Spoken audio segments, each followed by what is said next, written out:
Morning.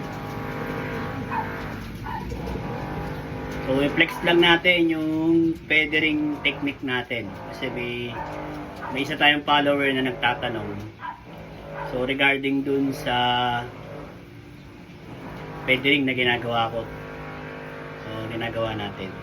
So, as you can see, ayan. Yung feathering natin, galing din to sa isang sikat na nag-iibon din. Idol din natin. So, hindi na natin siya pangangalanan kasi para na rin doon sa kanyang privacy.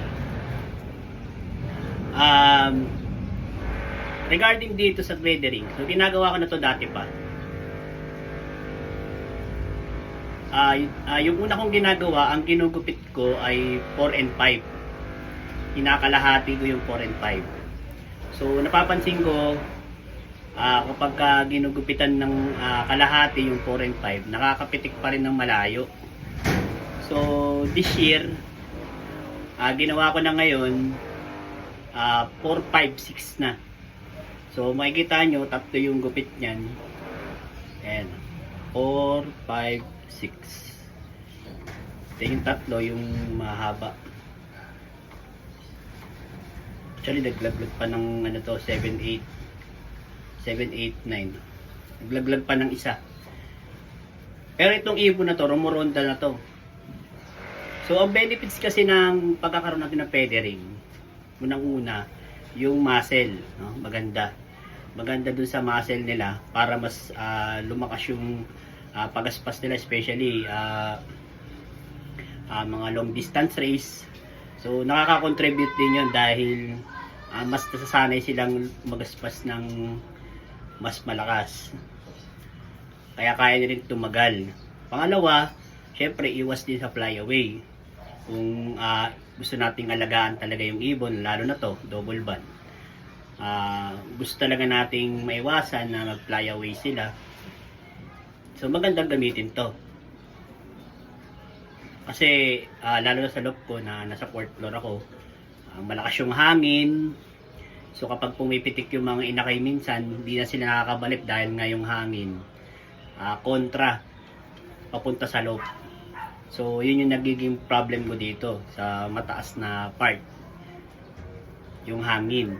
So nakakatulong din ng feathering para hindi muna sila lumipad ng mas malayo. O dito lang sila kapag unang pakawala, tumatalon-talon lang. O kaya nakakapag viewing na sila, no? Orientation sa lugar nila. Okay, nakakatulong yun. So, pangatlo, syempre, nakaka-build din talaga ng strength yun. Mas kumukondisyon yung ibon. Na-build mo yung strength nila sa lipad, yung orientation. So, yun yung magandang benefits ng feathering. Nga lang, syempre, may mga ibon din kasi, ito yung isa sa mga nagiging consequence ng feathering. So, sa mga consequence naman ng pagkakaroon ng feathering, syempre, hindi sila makakalipad agad. No? Given na yon, talagang hindi sila makakalipad ng una.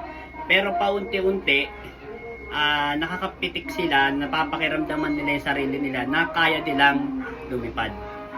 Kahit paano, natututo sila dito sa lugar mo, no?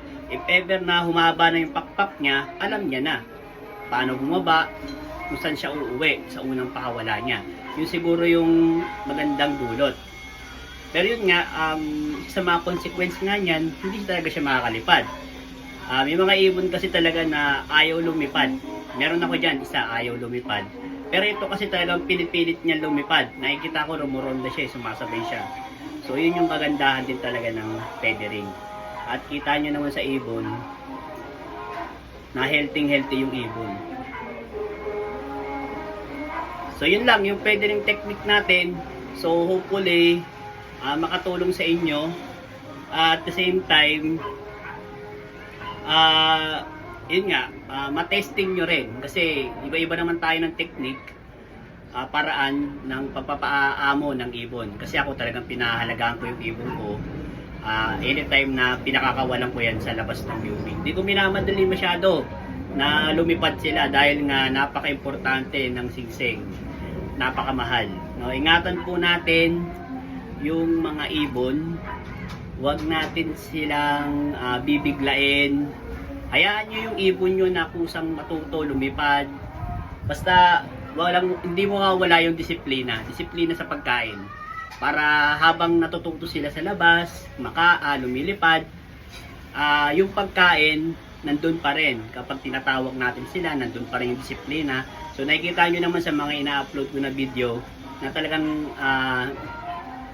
gustong gusto nilang kumain kapag nandyan na ako. Okay? At saka napansin nyo, hindi mailap yung ibon kapag hahawak ko. Ibig sabihin, bata pa lang sila, magkakakilala na kami. No? Inakay pa lang sila, lagi ko na silang sinusubuan ng vitamins, ng mga victory. Okay? Ang suporta sa paglaki nila, napaka-importante rin po yun. Okay? Sa mga susunod pa po na vlog natin, so discuss natin yung mga binibigay ko. Okay, yung mga binibigay ko lang kung ano yung kaya ng budget. So, hindi naman po tayo sobrang big time. Okay? Ay tayo lang naman po sakto lang sa pamumuhay, no, naglilibang. So, yun lamang po. So, happy flying sa inyo lahat at good luck po sa magpapauwi ng MacArthur National Race. Okay po?